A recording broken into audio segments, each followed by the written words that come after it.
welcome to those of you in the room and those of you online. Ian Gadd and I are the Literature and Humanities Group conveners for the Bath Royal Literary and Scientific Institution. Ian will be monitoring the computer tonight, and so if any of you online wish to ask a question during the later question and answer period, please enter the question in chat and Ian will ask the question on your behalf. Tonight's speaker attended a talk here on the influence of Virginia Woolf and Sylvia Plath, and afterwards Ian and I spoke to her, and her enthusiasm on the subject was so infectious that we had to have her, and we wanted her in 2025, the 100th anniversary of Virginia Woolf and the publication of Mrs. Dalloway.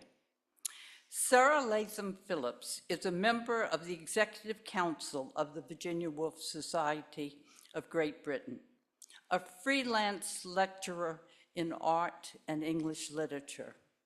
And I'm not listing all the conferences and all the places that she has spoken because we would be here for quite a while. She published the Virginia Woolf as a Cubist Writer, which I have a copy for. And if any of you want, we only have two, but there's £7 if you'd like one afterwards, has spoken widely on this subject. And I hope you will join me now in welcoming her to Brisley.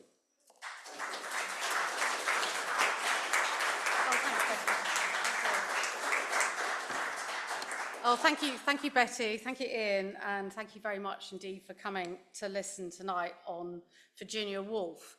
I've called the title of this paper Art, Modernism and War, so it's rather sort of wide, but anyway. So, can everybody hear me all right? Right, thank you. This illustrated talk will place Virginia Woolf in the context of modernism and the contemporary art and literature scene, highlighting the key changes from Victorian to modernist literature. In her writing of Mrs. Dalloway in 1924, published in May 1925, she employs the key new modernist elements of modernism: stream of consciousness, rhythm, time, multiple viewpoints, fragmentation, and psychology within the context of memory, life, war, shell shock, and London. The talk will use the ideas of Roger Fry, Clive Bell, and the Post-Impressionist Exhibitions in London of 1910 and 1912, and also the Slade School of Artists of the First World War. We just started. Mrs. Dalloway said she would buy the flowers herself, for Lucy had her work cut out for her. The doors would be taken off the hinges. Rumpelmayer's men were coming. And then, thought Clarissa Dalloway, what a morning, fresh as if issued to children on a beach. Virginia Woolf is considered one of the foremost modernist and feminist literary figures of the 20th century, and she was very much part of that avant-garde art and literary scene in London during the first few decades of the 20th century. And her second modernist novel, Mrs. Dalloway, is set on a single day in June in central London, a few years after the end of the First World War, where the wealthy and fashionable society hostess, Clarissa, is preparing to hold a party that evening. And through her thoughts and memories and the voices of others who have touched her life and will attend that party, we as the reader are able to build up an understanding of Clarissa Dalloway's life and character. She uses a traditional feminine plot of a hostess giving a party, yet weaves in several subplots, one of shell shock, insanity and conflict, and another of sexual complexity. In Moments of Being, Woolf discusses her writing style as creating innumerable little threads, and this is something she does successfully with the design of Mrs. Dalloway. The text is about people seeing things, having impressions of other people, glimpsing into their thoughts, responding to Big Ben as it strikes the hour. Moments and vision are memory blocks. Woolf is determined to break new ground with reforming the novel, to say something in my own voice, She was not an imitator, she was an innovator. Her writing owes much to her awareness of art, and she learnt to understand painting through her sister Vanessa Bell's eyes. And of great importance to the ideas of Woolf, and also to Vanessa Bell and Duncan Grant, was the art critic Roger Fry, who became a vibrant and vital part of the Bloomsbury Group. He was renowned for his enthusiasm and knowledge of art, and he superseded Ruskin with his influence on British art. Woolf's first description of meeting him was, "His hair flew and his eyes glowed." And later she said, "He is the centre of a whirlwind to me. I was made to bristle all over with ideas, questions, possibilities." And when he died, such a blank wall, such a silence. Roger Fry was responsible for organising the two major Post-Impressionist exhibitions at the New Grafton Galleries in London in 1910 and 1912, with the help of art critic Clive Bell and journalist Desmond McCarthy, and exhibiting for the first time in London the work of Cézanne, Van Gogh, Gauguin, Seurat, Matisse, and Picasso. Now, these slides you all know well because they were bought by Samuel Courtauld, who had the foresight to do so, but not many of the works were purchased. Incredible for us to understand today, but there was uproar and outrage. Edwardian London's ideas on beauty, propriety, and decorum had been destroyed. The Times critic called it a rejection of all that civilization has done. And this slide here illustrates the Edwardian taste in London, with artists such as Alma Tadema, Lord Leighton, Whistler, and John Singer Sargent. Fry, in his obituary of Tadema, described his painting as highly polished soap. And I think we can see how different the art is in Europe at the same time to ours.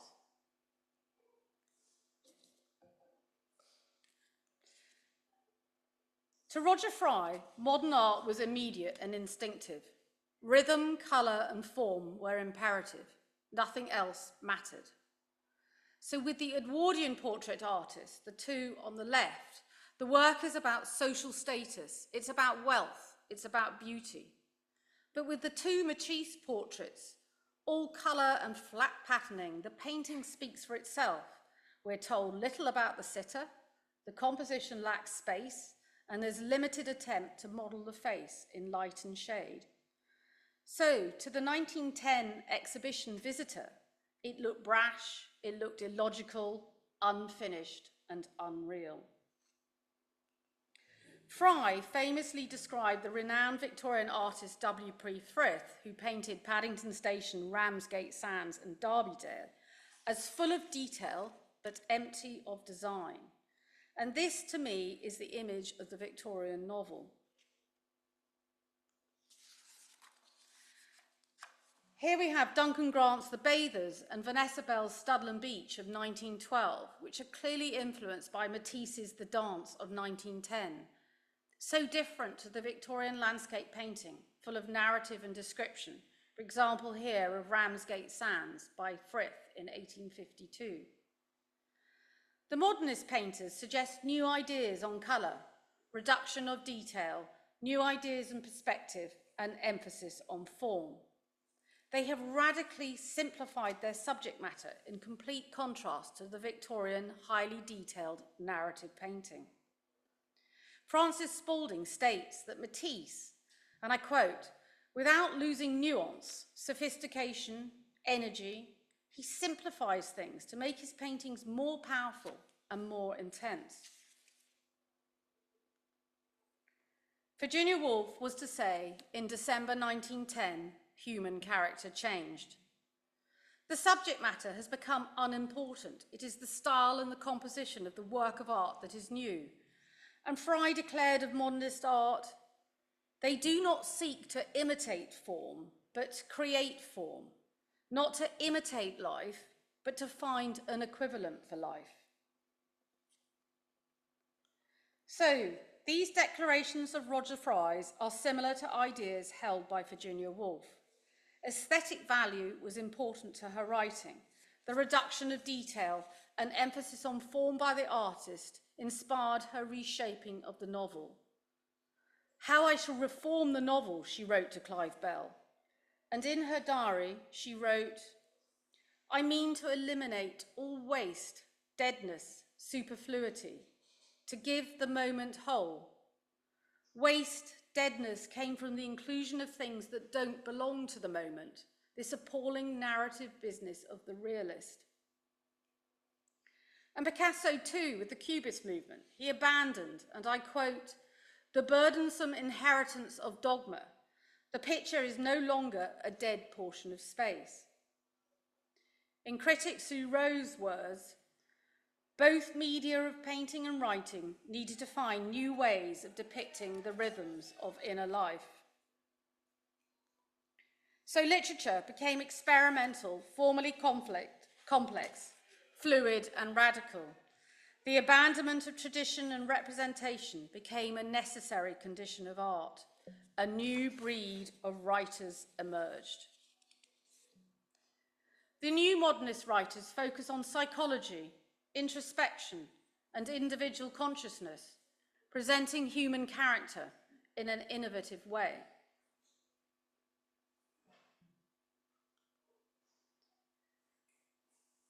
Time has to be taken to analyse the work, whereas the Victorian or the Edwardian realist writer paints a distinct picture that orientates the reader with clear illustration and often with an omniscient narrator that guides you through.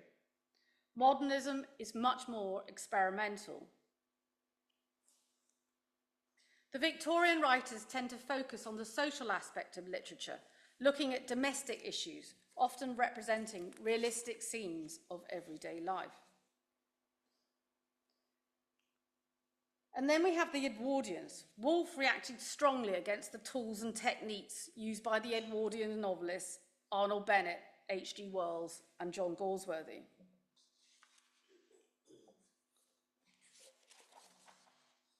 In 1923, after the publication of Woolf's Jacob's Room, Arnold Bennett publishes an article entitled "Is the Novel Decaying?", where he challenged the new experimental writers by remarking that their characters do not vitally survive in the mind.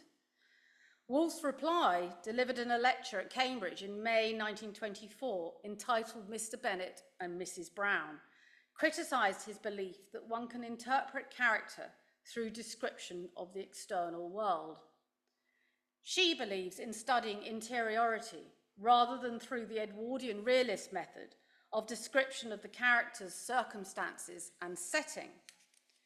Providing a house for Mrs. Brown, she says, does not of itself provide a scrutiny of her human nature. In her essay, The Narrow Bridge of Art, Woolf declares, "There is a candour and honesty in modern writing. The new novel will stand further back from life and give outline rather than detail. It will disregard the fact-recording power of the Edwardians, ignoring details of houses, incomes, occupations. It will express the feeling and ideas of the characters closely and vividly, but from a different angle."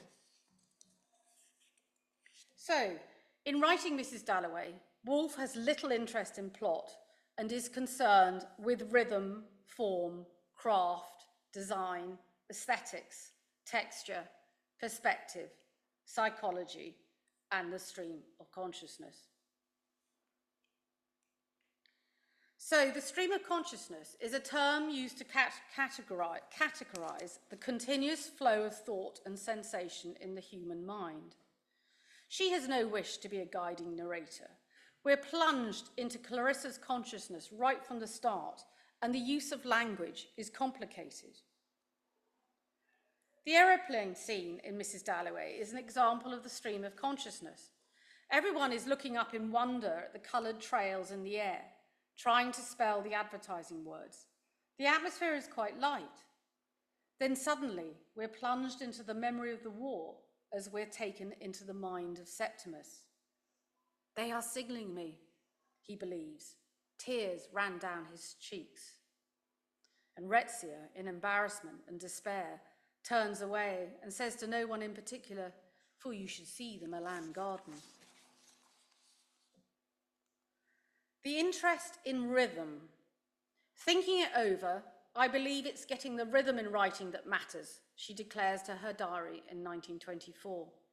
And we are rhythmically swung into Clarissa Dalloway's consciousness as she could remember scene after scene at Bolton. Peter at his worst, and he could be intolerable, he could be impossible, but adorable to walk with on a morning like this. And then we're swung back into the moment as she walks out into the streets of London and are told, for heaven knows why one loves it so, life, London, this moment of June. So the design of Mrs. Dalloway relies on the unifying effects of rhythm.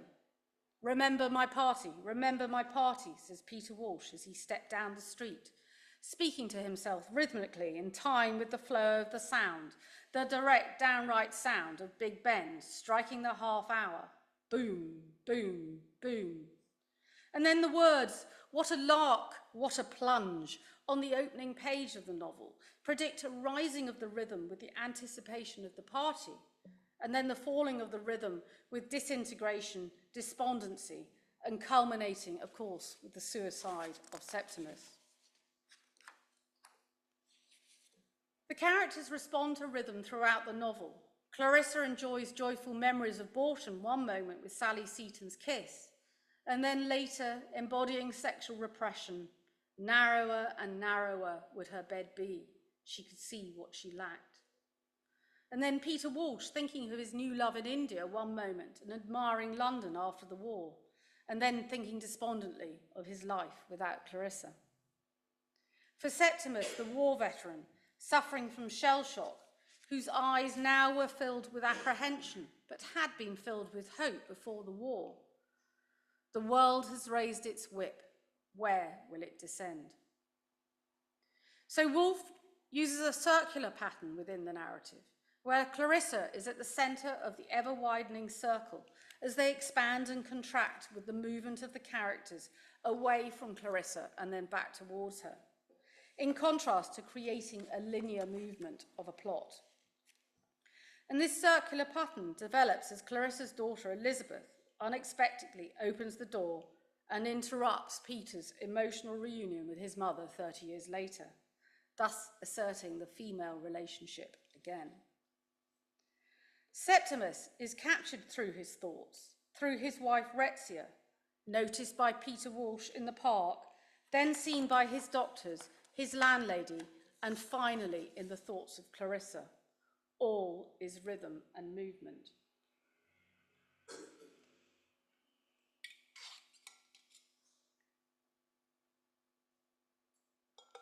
Woolf experiments with the modernist use of time. She was interested in the ideas of the French philosopher, Henri Bergson, who in 1889 wrote Time and Free Will. Bergson explains that the mind experiences a time that responds to different memories and happenings, which he calls duration time, as distinct from the everyday time of clock, hours, minutes, seconds, which he called chronological time. And everyone, of course, has significant moments in their life that are vitally important to them and which they can remember, which shape their personalities and their lives. And in Mrs. Dalloway, public and private time and durational and chronological time are juxtaposed. Time intrudes on the consciousness of the different characters through the sounding of Big Ben, helping to break up the novel into hours and sections, and their memories and thoughts are brought back to reality and interrupted by a shared public time. So with the striking of the clock, the narrative moves between the characters, and Woolf is challenging that chronological order of a storyline. In her writing too, she's interested in light and reflection and textures. Her characters are not presented solidly, but transparently and often sensuously. With Elizabeth Dalloway, her daughter, one senses her youth. She was like a poplar, she was like a river, she was like a hyacinth. In the memory of Sally Seaton, Clarissa, all in white, going about the house with her hands full of flowers. And then in the flower shop the morning of the party, Clarissa marvels at the abundance of colours and scents and remembers the gardens of her youth. Every flower seemed to burn by itself, softly, purely, in the misty beds.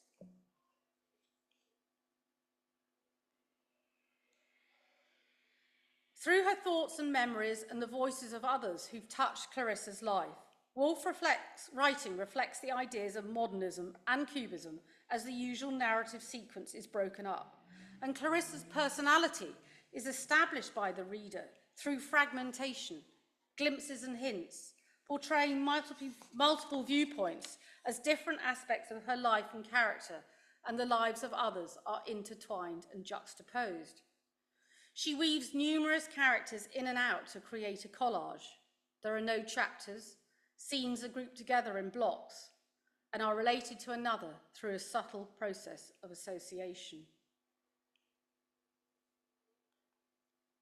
Psychology, too, is important to the modernists.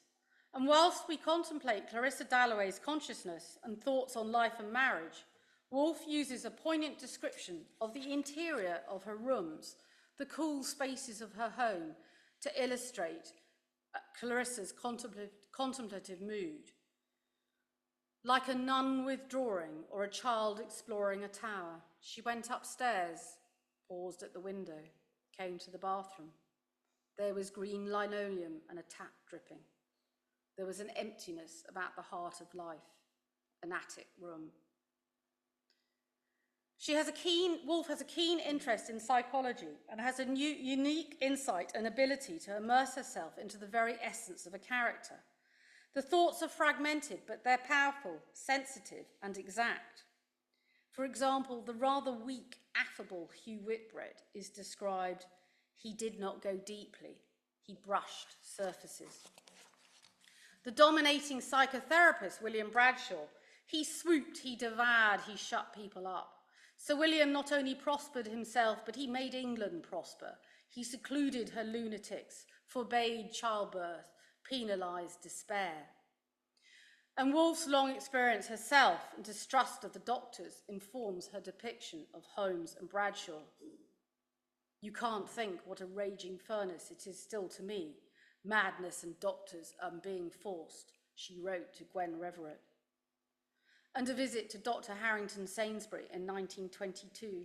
Equanimity, practice equanimity, Mrs. Woolf. And for Lady Bradshaw, she declares, 15 years ago, she'd gone under. It was nothing you could put your finger on. There'd been no scene, no snap, only the slow sinking, waterlogged will of his into hers. One can feel the absolute submission of this woman to her husband as she drowns in her marriage. In response to his need of power, she cramped, squeezed, pared, pruned, drew back, peeped through. And this gives a sense of rhythmical despair, an example of Woolf's use of the technique of the stream of consciousness.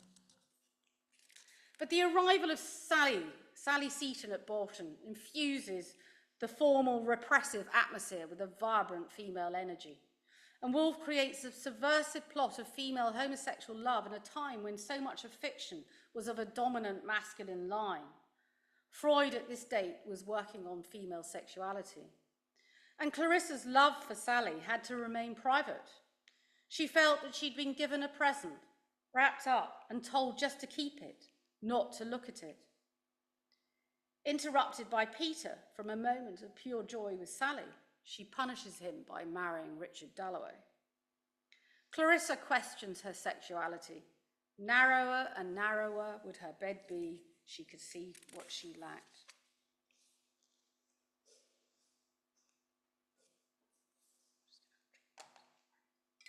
I'll let you just look at that lovely slide.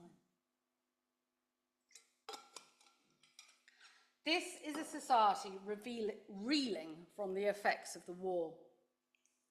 Woolf is not concerned with sentimentalism, heroism, or pity in her writing.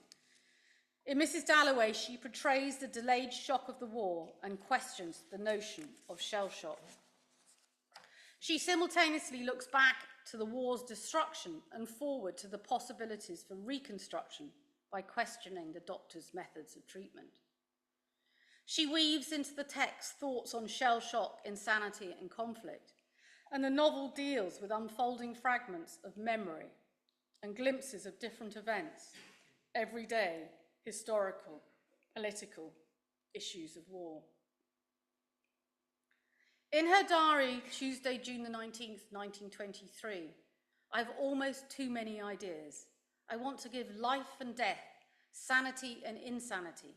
I want to criticize the social system, to show it at work at its most intense. She examines the stoical bearing, endurance of men and women, and time passing in a society which suppresses emotion and grief. Lady Bexborough, who opened a bazaar, they said, with the telegram in her hand. Favourite son, house will have to go to a cousin. Monday, June the 4th, 1923, in her diary, she returned from Otterley Morals at Garsington, angry and disappointed by the conversations. She mentions the Asquiths, David Cecil, Eddie Sackville West, and it was as though their shallowness she displayed at Clarissa's party. So she weaves into the text thoughts on sexuality, subtly suggesting Septimus represses his desire for his dead officer Evans, while his neglected wife is desperate to have children. Retzia removes her ring because her hands have grown so thin. The response was, he dropped her hand. Their marriage was over, he thought, with agony, with relief. The rope was cut. He mounted. He was free. We have felt his reluctance, his immobility. Retzia put her hand with tremendous weight on his knee so that he was weighted down, transfixed.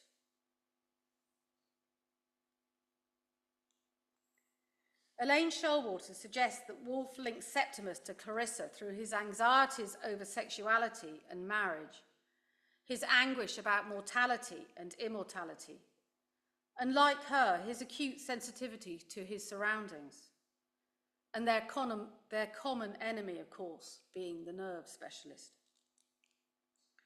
Because Septimus, suffering from a serious mental condition, cannot distinguish memory from fantasy, reality from dream, the narrator fills in his background for us, his life, not all his thoughts, but his life and before the war, rather than presenting it through his memories, therefore giving us a change of perspective and a change of structure in the text. Septimus's scenes are jarring and unsettling, breaking into the harmonious flow of Clarissa, like these mind-blowing First World War paintings. His interior world is confused. He hears voices. But then he also has moments of great creativity and sees reality with great intensity and truth. So Woolf is asking us to think about the boundaries between truth and madness. Hearing of his suicide from the Bradshaws, the party's splendour fell to the floor.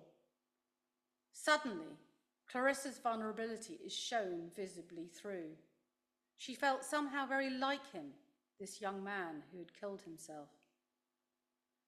And she contemplates his death directly, and I quote, "Death was defiance against life, against the doctors, against those who force your soul."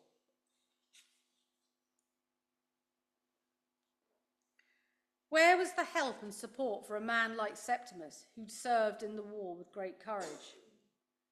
There was absolutely no understanding. Of course, war trauma is as old as the Greeks, but the First World War was something completely new and different. Men were packed together in the trenches, facing the terror of modern machinery and artillery fire. Men and horses were blown to pieces. Big Ben also represents a masculine symbol in the post-First World War, red-blooded world.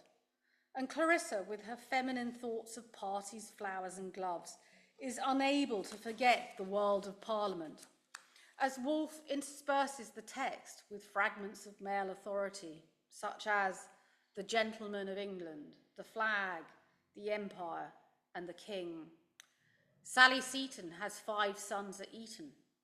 She's been ironic, of course, an underlying attack on all that is male. She plays on public and private submissions, domineering women of high rank like Lady Bruton, whose movements were always angular, must defer to male authority to make her political stand. And then women like Lady Bradshaw and Evelyn Whitbread surrender to their husband's will, losing their identity as separate individuals.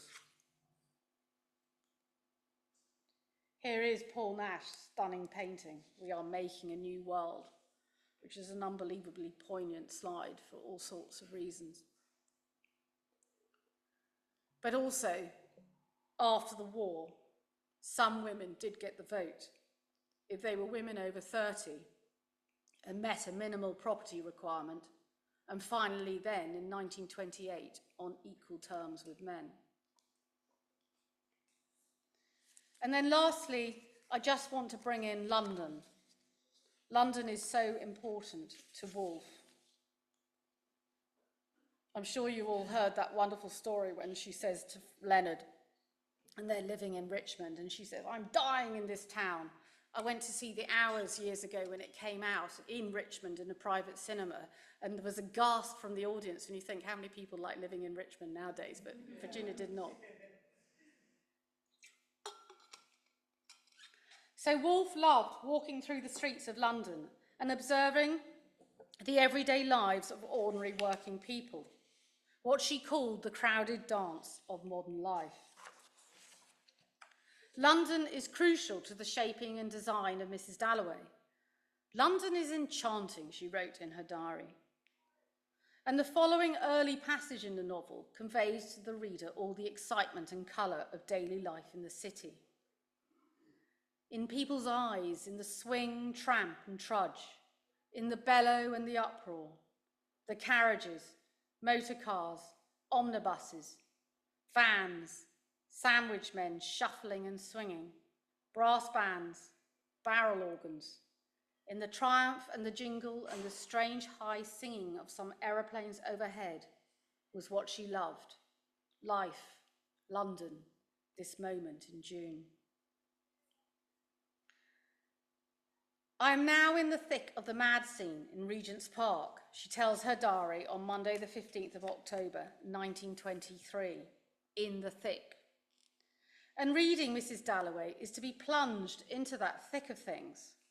In Cunningham's words, Mrs. Dalloway is overwhelmingly packed with minds, memories, names, ghosts, people of all classes, eating and marrying, living and dying, soldiering, doctoring, having impressions, sane and insane, all amid the dense turmoil of central London's shops, streets, parks, and things, frocks, gloves, hats, macintoshes, umbrellas, bread knives, bodies, planes, cars, vans. She craved this density.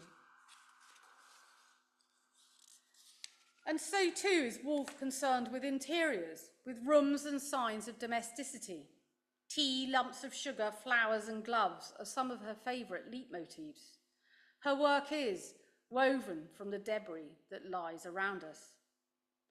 In her essay Street Haunting, A London Adventure, she declares, "It is always an adventure to enter a new room, for the lives and the characters of its owners have distilled their own atmosphere into it, and directly we enter it, we breast some new wave of emotion."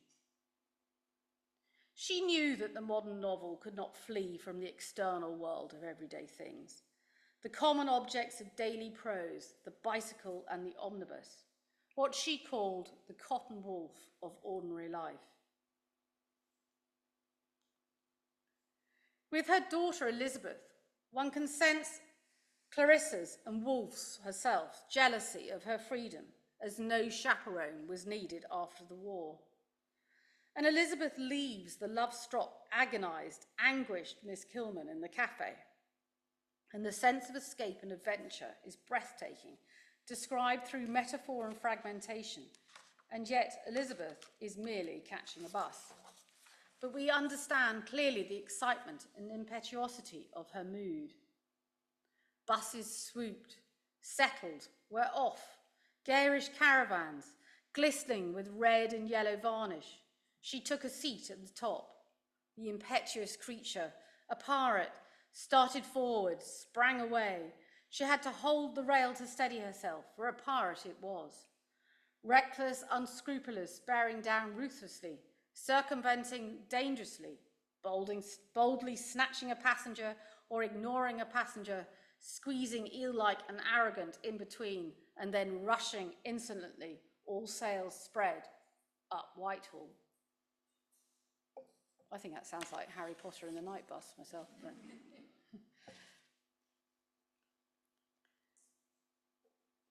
So Woolf uses small everyday objects as significant motifs to identify the interiority of her characters, illustrating their vulnerability or defensiveness. For example, the way Peter Walsh plays with his pocket knife, and how Clarissa reverts to her needle and thread and scissors in defence. Putting his hand into his pocket, he took out a large pocket knife and half opened the blade. Exactly the same, thought Clarissa. How heavenly it is to see you again, she exclaimed. He had his knife out. That's so like him, she thought. Here she is, mending her dress as usual, he thought. Here she's been sitting all the time I've been in India, mending her dress, going to parties, he thought, growing more and more irritated, more and more agitated, for there's nothing in the world so bad for some women as marriage. So it is, he thought, shutting his knife with a snap.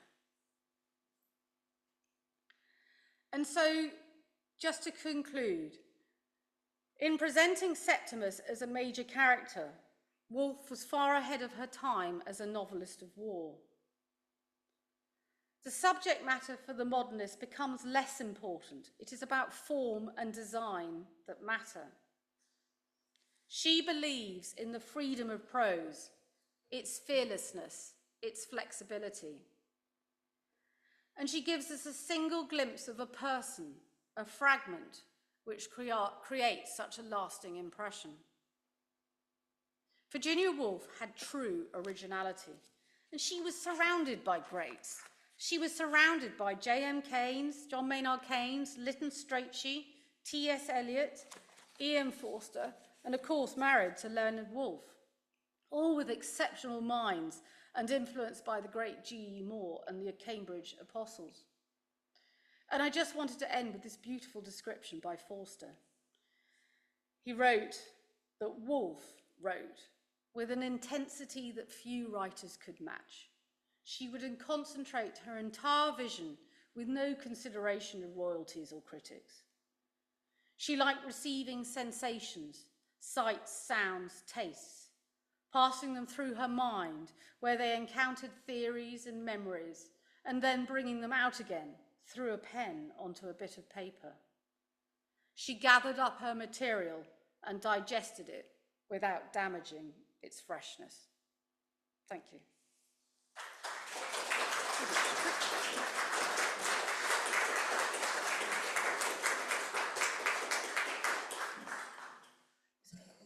Thank you very much.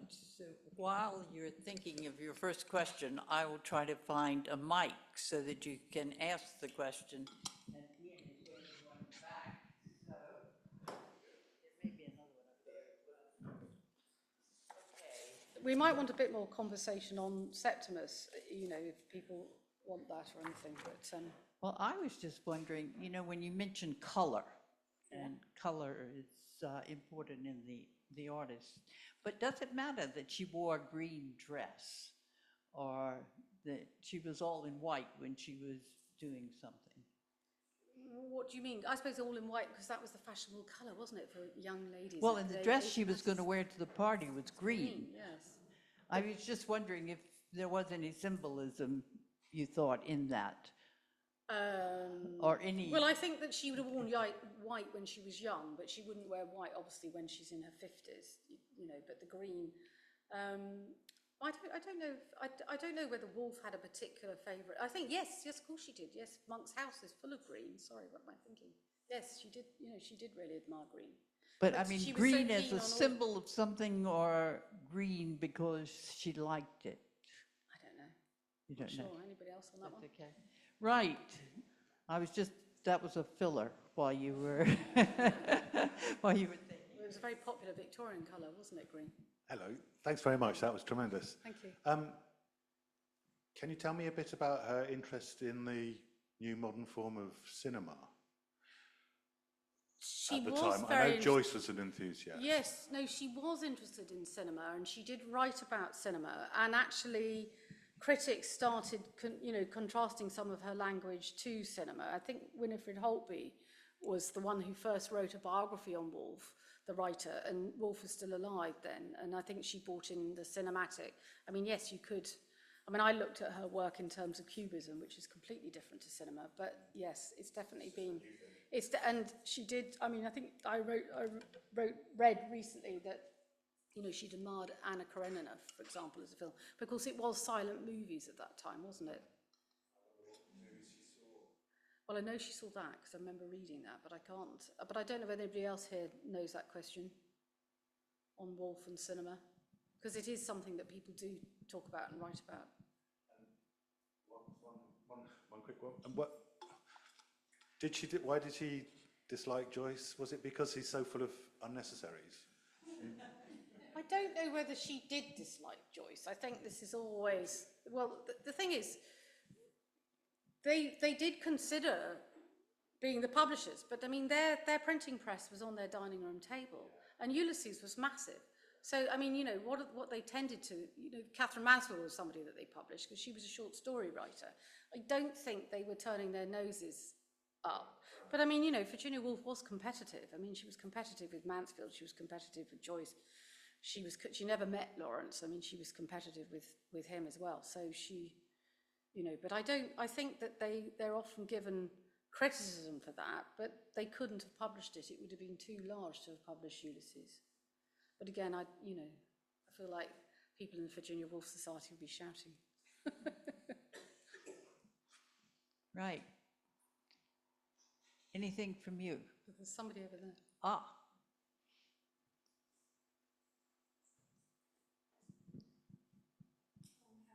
Thanks, what an amazing lecture. You make me realise again how much I love Virginia Woolf. But on the cinema question, Joseph Conrad wrote, "We live in the flicker," didn't he? Meaning the flicker of the cinematic image, the flicker of gunshot fire. So, I think Woolf would have been aware of that kind of description of the flicker, which fits with her own sense of narrative fragmentation. Yes. And I also think on colour that she uses it very satirically, because her daughter wears a pink dress to the party, doesn't she? And Mrs. Dalloway is menopausal, postmenopausal, isn't she? And so the party is, anyway, sorry, I just think that she's playing with the conventions of the courtship plot. Pink? And green representing freshness and innocence. And of course, she's not those things. But that's not my question. My question is, where would you draw the line between Woolf's sense of self and the depiction of Clarissa's sense of self?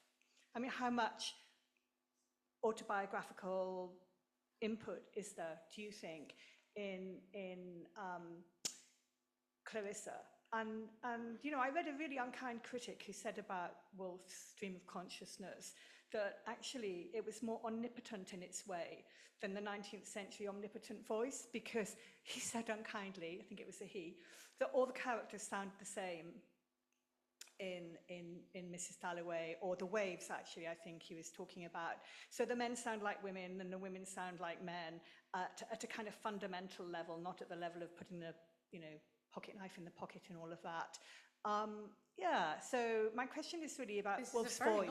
Woolf's voice, how much of Woolf's voice is in her characters, do you think? Okay. Yeah. You sound like you know a lot of Woolf. I'm not going to answer about the waves. I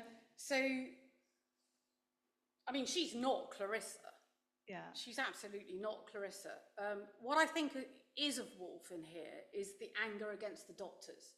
I think that is very, very clear. I mean, I referenced a couple of the diary entries, but I mean, we had this when we were talking about Sylvia Plath and Virginia Woolf, Betty mentioned, is that she was saved by Leonard Woolf. A lot of men would have put her in an asylum and then we'd have never had this writing. So she, you know, she went through all these different breakdowns, and so that is very much her. And I think there are elements of her when she's slightly envious of Clarissa walking through London, or when I talked about the freedom of the daughter without having to worry about the chaperoning. So you get that kind of, you get that sort of love of London, I think, in there.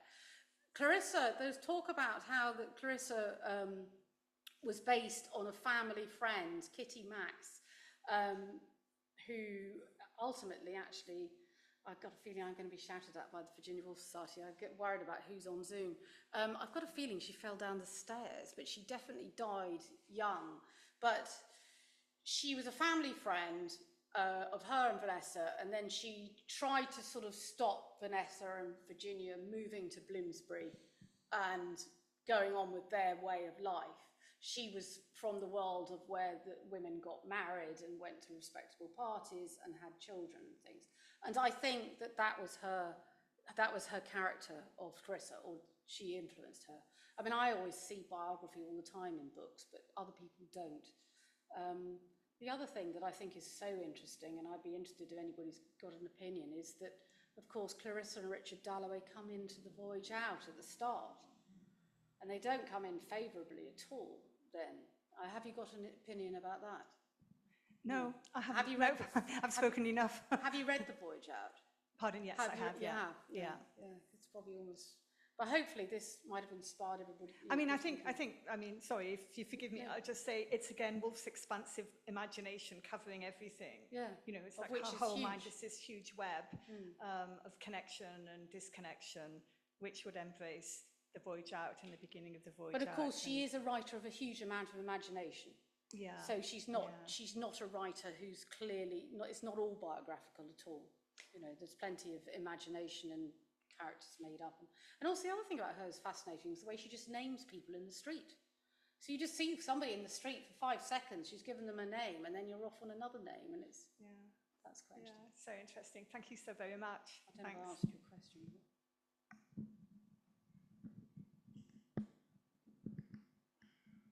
Have you got a question, or are you stretching?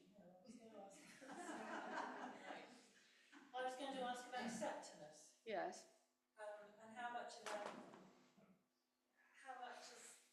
the contrast between Clarissa and Septimus is so stark. Yes. Yes.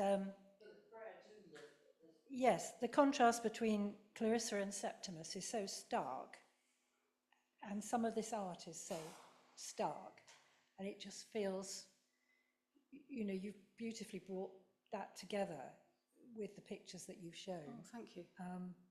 And I just wondered if you wanted to say any more about the contrast between the two.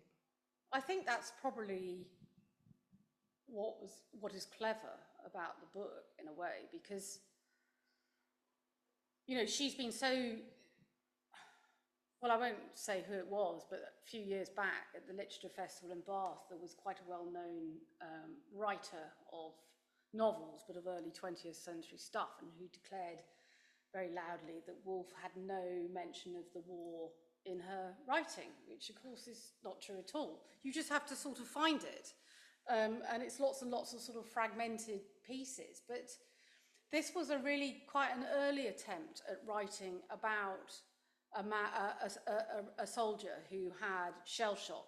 And in Elaine Showalter will actually say that in a way he had very, very serious shell shock, because he really had, well, he had these bouts of saneness and then bouts of insanity. But I think she just does it in such a subtle way of bringing him in, and it's, you know, so I don't really know whether I've answered your question or not. I haven't really, but I think it's but I think that the end is that, you know, Clarissa in a way is sort of rather a superficial character, isn't she? And she doesn't really know enough about politics, and she has to follow it because her husband is a politician, but she doesn't read a lot. And you can see that Virginia, there's not at all Virginia, and she would be very, she's quite critical, she's very critical about that, isn't she? But then in the end, Clarissa is a sensitive soul, though, with all her memories that bring her out, and I think that she really feels it when she hears that this young man has thrown himself on the railings.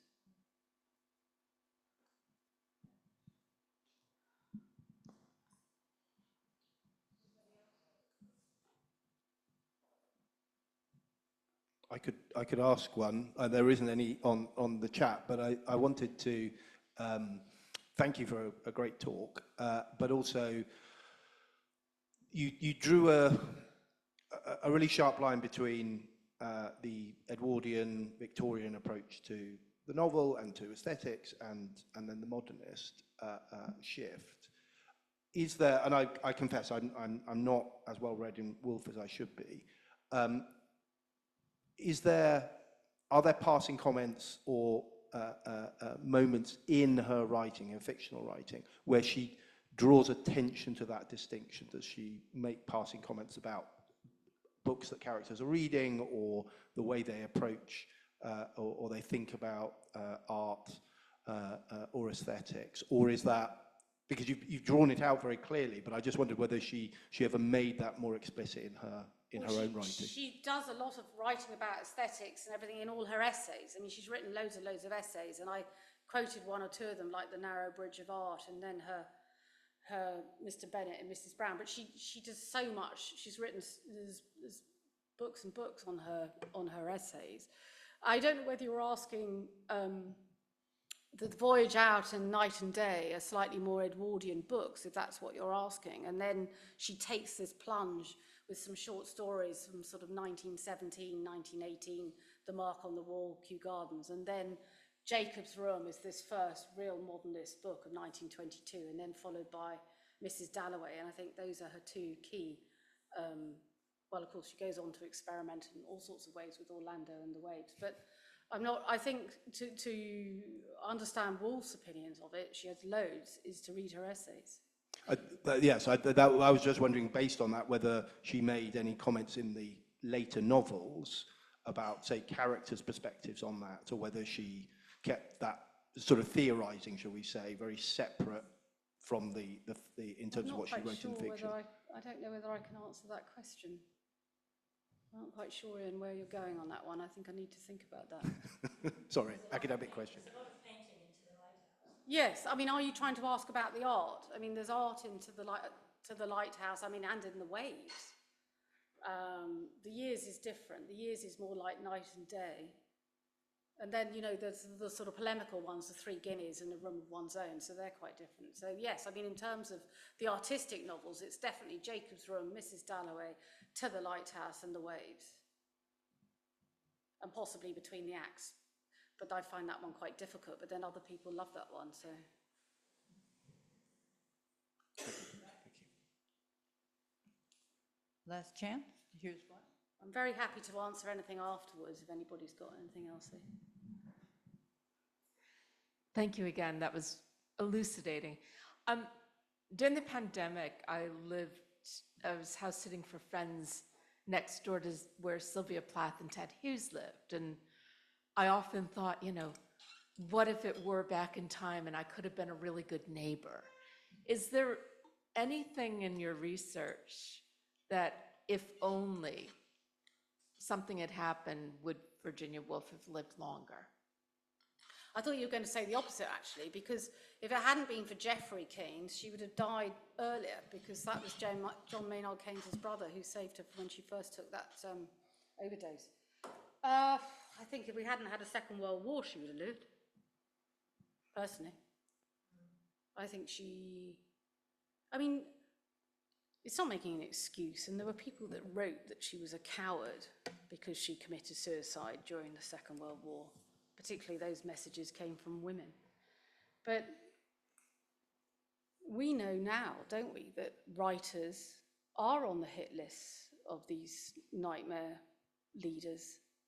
I mean, Stalin wiped out a whole load of Ukrainian artists and writers in the late 1930s. I read about it. I saw it when I went to the RA exhibition on Ukrainian art. And they were on the list. They were on Hitler's list. You know, they were living close to the coast. I mean, just down the Ouse is the water, isn't it? They're right near Eastbourne and New Haven. They could hear it all, see it all. And if you're then also facing serious mental instability and you've got to deal with that, I think that knocked her over the edge. But that's my personal opinion. I don't know, does that answer your question? But I mean, she had Leonard saving her, whereas we might have had that conversation once before that we didn't think Ted Hughes did his bit, did we? Well, as I said, Mrs. Dalloway is 100 years old. Yes. But I think what we have learned tonight is that you can read it and reread it Yes. and reread it, because there are so many layers. And bringing out the art is particularly one that would be beneficial to rereading. So can we please thank our speaker of tonight?